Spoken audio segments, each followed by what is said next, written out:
오늘 각종 사건, 사고 소식을 정리해보는 포인트 뉴스입니다. 첫 번째 소식입니다.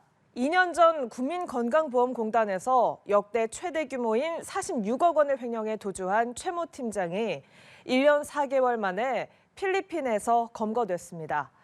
경찰은 최 팀장이 빼돌린 돈의 행방을 추적하는 한편 국내 송환을 추진하고 있습니다. 이상현 기자입니다. 노란색 반소매 차림에 파란색 가방을 든 남성이 엘리베이터에서 내립니다.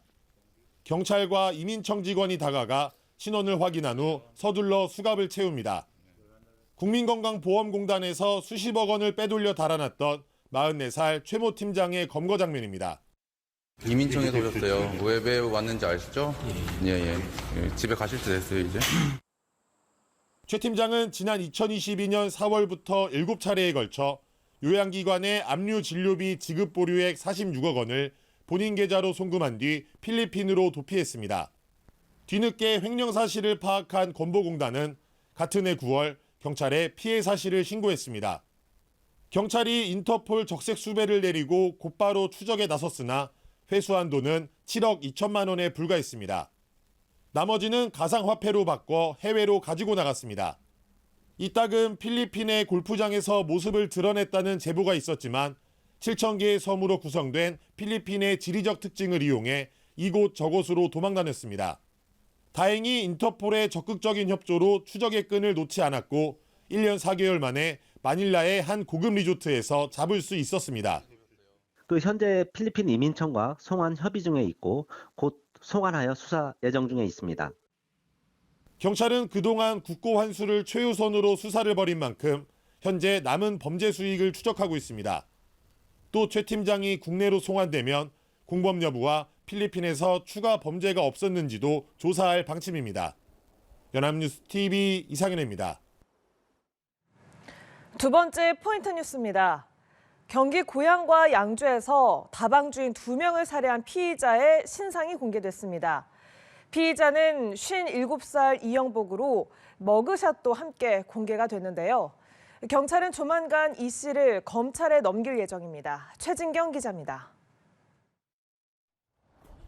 경기 고양과 양주에서 다방주인 2명을 잇따라 살해한 피의자의 신상이 공개됐습니다. 피의자는 57살 이영복입니다. 경기 북부청 신상공개위는 범죄의 잔인성과 중대한 피해가 인정됐고 범행 증거가 충분한 만큼 신상공개가 공공의 이익에 부합된다고 판단했습니다. 경찰은 피의자의 동의를 얻어 지난 7일 촬영된 머그샷도 함께 공개했습니다. 수사기관이 중대범죄 피의자의 얼굴을 강제로 촬영해 공개할 수 있도록 하는 머그샷 공개법은 오는 25일 시행을 앞뒀습니다. 이 씨는 지난달 30일과 지난 4일 경기 고양과 양주의 다방에서 60대 여성 업주 2명을 살해하고 달아난 혐의를 받습니다. 강원도 강릉에서 긴급 체포된 이 씨는 지난 7일 강도살인 혐의로 구속됐습니다. 이 씨는 전과 5범 이상으로 지난해 11월 출소 후 2달 만에 범행을 저질렀습니다. 이 씨는 검거 이후 술만 먹으면 강해 보이고 싶어 범행했다고 진술한 것으로 알려졌습니다. 왜 도망 다니셨어요? 금품 탈취 목적 있었습니까? 아닙니다. 죄송합니다. 다만 계획 범죄 여부에 대해서는 우발적인 범행이라 주장하고 있는 것으로 전해졌습니다. 경찰은 오는 12일 오전 이 씨를 검찰에 송치할 계획입니다. 연합뉴스 TV 최진경입니다. 세 번째 포인트 뉴스입니다.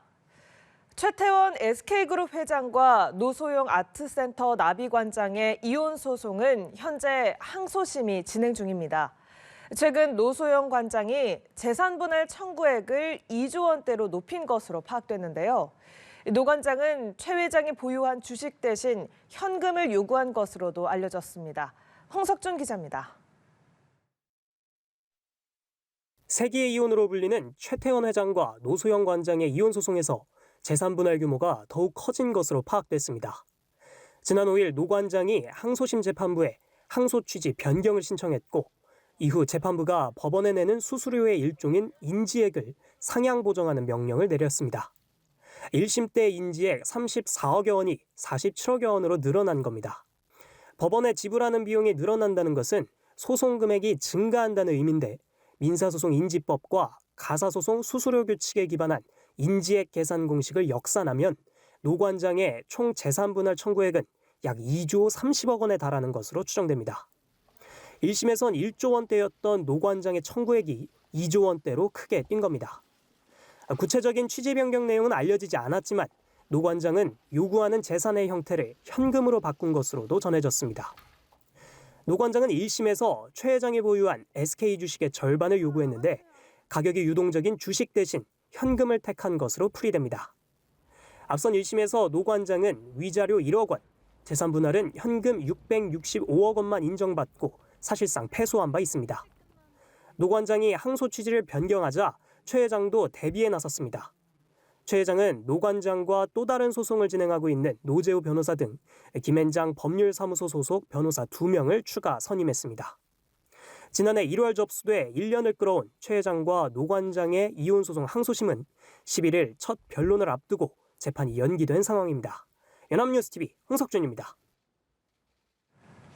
마지막 소식입니다.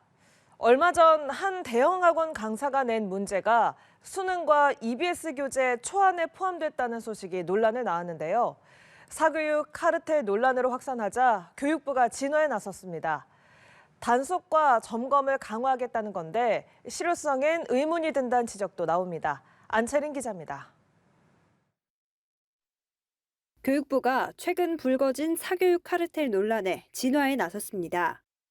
앞서 대형 학원 강사 모의고사에 출제된 지문이 재작년 수능과 EBS 교재 초안에 포함됐다는 의혹이 일자 재발 방지책을 내놓은 겁니다.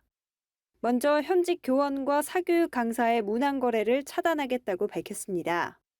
저희가 지난해 이제 그 교원 겸직 허가 가이드라인을 수립을 해서 이제 사교육 업체에서의 뭐 강의나 문항 출제, 학원 교재 제작 참여 같은 것들을 원칙적으로 금지하는.